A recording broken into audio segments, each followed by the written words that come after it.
નમસ્કાર મિત્રો, હું છું મહેન્દ્ર પટેલ. ડિજિટલ શાળા ચેનલમાં આપનું હાર્દિક સ્વાગત છે. આજે આપણે પરિણામ સોફ્ટવેરની અંદર વોટ્સઅપ રિઝલ્ટ કરવા છે, વોટ્સઅપ મેસેજ કરવા છે, એકમ કસોટી વોટ્સઅપ કરવું છે. પ્રથમ સત્ર વાર્ષિકના વોટ્સઅપની ખૂબ સારી સુવિધા છે, જે ઘણી બધી સારી સારી શાળાઓ હોય પણ આટલી સરસ સુવિધા ઉપયોગ નથી કરતી હોતી. પણ આપણે સરકારી શાળાની અંદર કે પ્રાઇવેટ શાળાની અંદર આ સરસ સુવિધાનો ઉપયોગ કરી અને વાલી સુધી આપણે જે બાળકો છે એનો રિપોર્ટ પહોંચાડવાનો છે.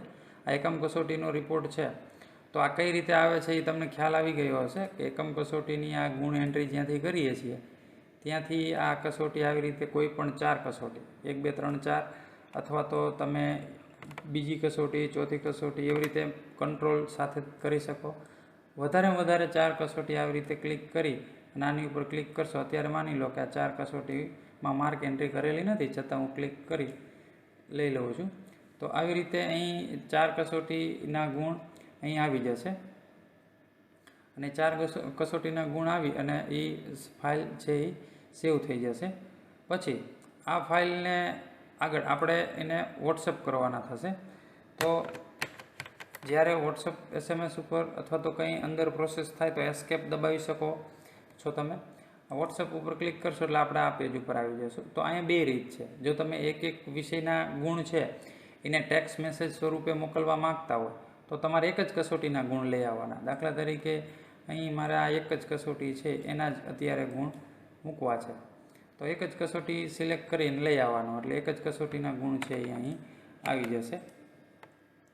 હવે આ જે કસોટીના ગુણ આવે છે પછી ડેટા લાવવા માટે તો આપણે લઈ આવ્યા છીએ. વોટ્સએપ ઉપર ક્લિક કરશો, જુઓ તમે અહીં આગળ કરશો એટલે એક જ કસોટીના ગુણ છે, બરાબર. તો આવી રીતે અહીં ટેક્સ્ટ મેસેજ છે, તો ટેક્સ્ટ મેસેજની પહેલાં વાત કરી દઈએ આપણે. તો અહીં મેં મારી રીતે એક ટેક્સ્ટ મેસેજ બનાવેલો છે. એ છતાં કોઈને અહીં બનાવવો હોય == એક્સેલ ફાવતું હોય કે આ પછી આ આવવું જોઈએ તો તમે અહીં મેસેજ બનાવી શકો છો. તો અહીંયા જે મેસેજ બનાવશો તો એ મેસેજ સેન્ડ થશે. અત્યારે અહીંયા મેં બનાવેલો છે એક, જે કસોટી જે હશે તમારું એનો એક મેસેજ આવો સરસ બની જશે. હવે વોટ્સઅપની સ્પીડ વધુ ઓછી એક મેનુ આપણે અપડેટમાં એડ કર્યો છે સરસ, કે કારણ કે બધાની કોમ્પ્યુટરની સિસ્ટમની સ્પીડ વધુ ઓછી હોઈ શકે. તો અહીં મેં અત્યારે 4 સેકન્ડ 5 સેકન્ડ રાખ્યું છે. નંબર સર્ચ થાય 4 સેકન્ડ અને ફોટો ચેટમાં આવે એ 3 સેકન્ડ. તો અત્યારે તો આપણે ફોટો ચેટની અંદર આ ફોટા આપણે ખાલી ફક્ત ટેક્સ્ટનું જોઈએ છીએ. તો પાછળની સાઈડ છે એ આ ચાલુ હોવું જોઈએ. ખાસ નિયમ, વોટ્સઅપ છે એ ક્રોમ બ્રાઉઝરની અંદર ખુલ્લું હોવું જોઈએ. વેબ વોટ્સઅપથી શરૂ કરી દેવાનું છે અને એને મિનિમાઇઝ કરવાનું નથી, અને એની સાથે આપણે એક્સેલ ચાલુ રાખવાનું છે, બરાબર. એટલે પાછળની સાઈડ આપણે ક્રોમ બ્રાઉઝરમાં વોટ્સઅપ ચાલુ હોવું જરૂરી છે. આટલું કર્યા પછી વોટ્સઅપની અંદર એવું લાગે તો અહીં જે સર્ચ છે બટન, અહીંયા પહેલેથી આપણે ક્લિક એક વખત કરેલું રાખીએ. પછી આની અંદર એક વસ્તુ જોવાની આપણે રહી ગઈ છે કે વિદ્યાર્થીની માહિતીની અંદર અહીં મોબાઈલ નંબર નાખેલા છે કે નથી, બરાબર. એ એક ખાસ જોઈ લેવાનું છે અને વોટ્સઅપ નંબર નાખવાના છે. જો વોટ્સઅપ નંબર નહીં હોય એવું હશે તો કોઈ ચિંતા નથી, એને રિઝલ્ટ છે એ ઇગ્નોર થઈ જશે, એને નહીં મળે, બરાબર. તો આ જે અત્યારે હું 2 વિદ્યાર્થી છે તો 2 વિદ્યાર્થીને એક સાથે મોકલું છું. અહીંયા તમે 50 વિદ્યાર્થી હોય કે 90 વિદ્યાર્થી હોય, 90ની કેપેસિટી છે આપણે એક ક્લાસમાં, બીજા ક્લાસમાં બીજા 90, બરાબર. 8A માં 90, 8B માં 90, એવી રીતે.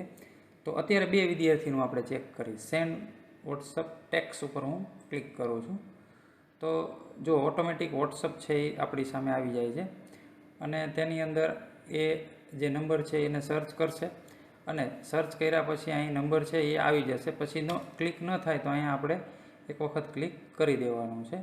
ઘણી વખત વોટ્સઅપ અપડેટની અંદર કોડિંગની અંદર ફેરફાર થતો રહેતો હોય છે, તો આવી રીતે ચેટ એ ખોલશે, આપણે કંઈ કરવાની જરૂર નથી. જરૂર પડે તો અહીં એક ક્લિક કરવાનું, પણ એની રીતે ક્લિક કરીને મેસેજ સેન્ડ કરી દીધા છે. 2 વિદ્યાર્થીના સેન્ડ થઈ ગયા છે, બરાબર. અહીં તમે 10 લખશો તો 10 વિદ્યાર્થીને ઓટોમેટિક બની અને જતા રહેશે, બરાબર. તો આવી રીતે આ જે ટેક્સ્ટ મેસેજ છે એવી રીતે આપણે જો આની ઉપર ક્લિક કરશું સેન્ડ વોટ્સઅપ ઇમેજ અને 2 વિદ્યાર્થી, તો સેન્ડ વોટ્સઅપ ઇમેજ ઉપર ક્લિક કરશું તો ઇમેજ જશે એને. તો જ્યારે એક કરતાં વધારે વિષયનું હોય પરિણામ એકમ કસોટીનું, તો આપણે એને ઓટોમેટિક જ અત્યારે જાય છે, એની પ્રોસેસ કરે છે, આપણે કોઈ પ્રોસેસ કરતા નથી. અને અત્યારે જે પ્રોસેસ છે એ મારી સિસ્ટમ સરસ છે, છતાં આપણે સેકન્ડ પ્રમાણે થોડી ધીમી ચલાવી છીએ. તમારે સારી સિસ્ટમ હોય તો સેકન્ડ ઓછી કરી અને ખૂબ ઝડપથી મેસેજ જાય એવું કરી શકો છો તમે. તો અહીં ક્લિક ક્યારેક ન થાય તો ક્યારેક આપણે સામે રહેવાનું છે. સરસ મજાનું એક ફોટો બની શાળાનું નામ નીચે એને મેસેજ જતો રહેશે. જો અહીં તમે જોઈ શકો છો મારા નંબર અંદર મૂકેલા હતા, બરાબર છે, આવી રીતે. તો આ જે સેન્ડ વોટ્સઅપની નીચે આ જે છે અહીંયા સ્પીડ અત્યારે મારે અહીંયા 2 કરી દઉં તો પણ ચાલે, મારી સિસ્ટમ થોડી વ્યવસ્થિત છે તો, બરાબર છે. અને આ ફોટો ચેટમાં આવે છે ત્યાં પણ વાર લાગે છે, તો 2 જગ્યાએ હું 2 કરી દઉં પણ તો પણ ચાલે.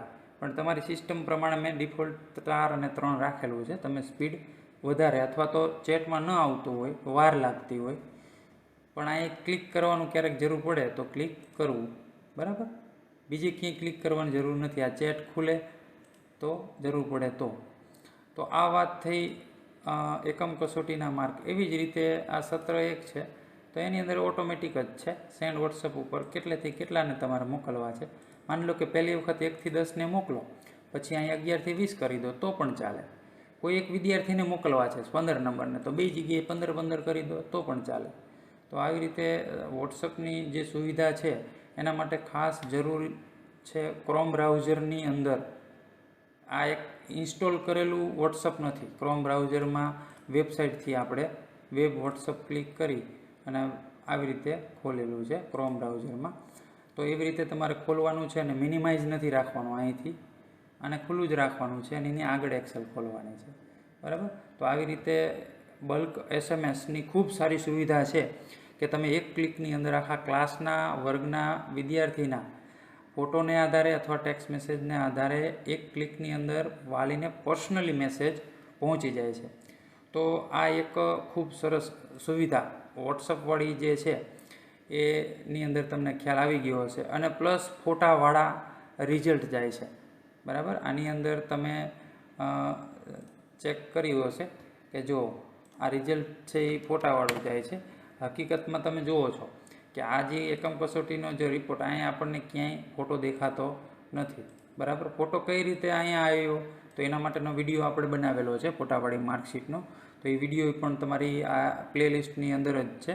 તો ઓટોમેટિક ફોટો કેવી રીતે ફોલ્ડરની અંદરથી આવે છે, જો આ ફોલ્ડર છે એ આ ફાઇલ છે, આ અલગ ફોલ્ડર છે, એની અંદર ફોટા છે, તો ઓટોમેટિક એની સાઇઝ કેબી એમબી કે હાઇટ વિડ્થ છે એ કોઈની કંઈ જ જરૂર નથી. ઓટોમેટિક જ એ છે એ વોટ્સઅપની અંદર આવી રીતે સેટ કરી લેશે.